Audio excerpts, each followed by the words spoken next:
Madame la ministre, monsieur le président de la commission des lois, monsieur le rapporteur, mes chers collègues, éminemment sensible pour les Français, la question migratoire est devenue un enjeu de souveraineté nationale et de cohésion sociale. Illustration de cette importance, nos débats sur ces questions ont été longs, difficiles, passionnés, à la hauteur d'un enjeu fort pour nos concitoyens. Mais cet enjeu est également un enjeu pour l'Europe. Nous avons eu l'occasion d'en débattre la semaine dernière à propos de l'accord de réadmission franco-autrichien.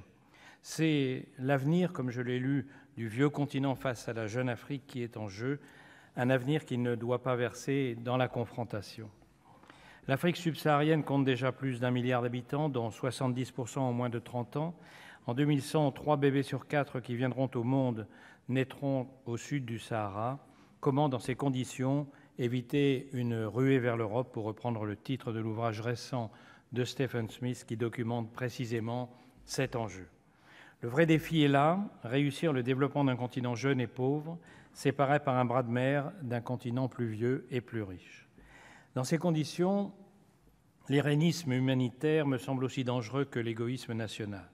Une approche équilibrée, globale et collective est nécessaire, sans verser dans l'outrance des parangons de vertu ou de ceux qui, comme dans la fable d'Ésope, crient tant au loup qu'on ne les écoute plus. Cette nécessité de l'équilibre en matière de politique migratoire se retrouve dans une tradition républicaine qui remonte au moins à la Libération. Depuis la signature de l'ordonnance du 2 novembre 1945 par le général de Gaulle, il existe une continuité politique qui tente de concilier les impératifs proches mais différents de la gestion de l'immigration, de l'intégration et du droit d'asile. En matière d'asile, d'abord, la tradition républicaine repose sur une logique éthique que nous ne devons pas renier.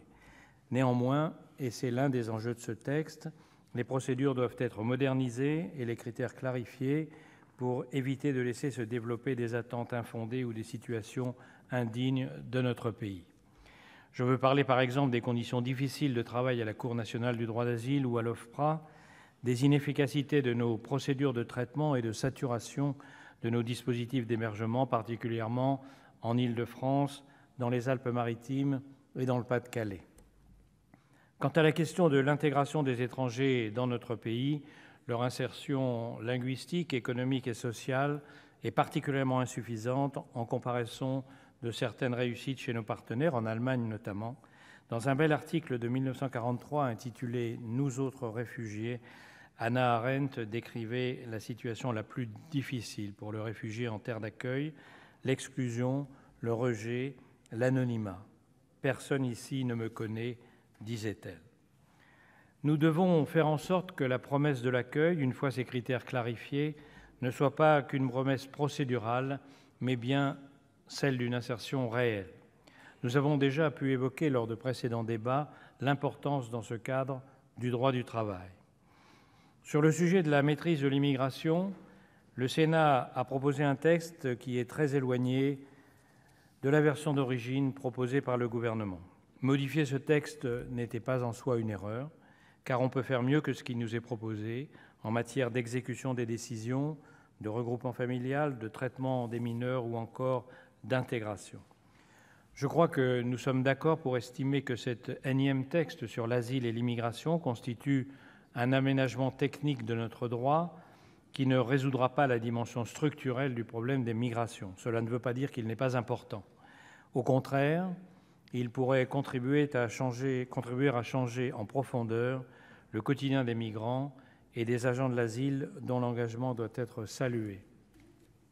Sur ces questions particulièrement politiques, l'équilibre n'est pas simple à trouver entre, d'un côté, la nécessité d'humanisme, hérité de la tradition française des Lumières, qui demande d'accélérer les procédures et de moderniser le droit des étrangers, et de l'autre, la fermeté indispensable pour rendre les mesures d'éloignement plus réelles pour les déboutés.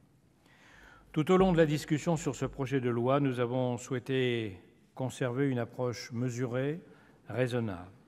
Nous souhaitons rappeler que la question migratoire doit être abordée en France, c'est l'objet de ce texte, mais aussi au niveau européen, sans lequel rien ne sera possible, et au sein des pays sources, tant le développement de ces derniers est une clé déterminante dans la résolution de ce sujet. Madame la ministre, mes chers collègues, nous devons en avoir conscience, la crise migratoire est encore devant nous pour de nombreuses années, et ce n'est qu'avec une réponse coordonnée à ces trois échelons que nous pourrons apporter une réponse empreinte d'humanité et de fermeté, lorsque cela est nécessaire, à la crise que nous connaissons.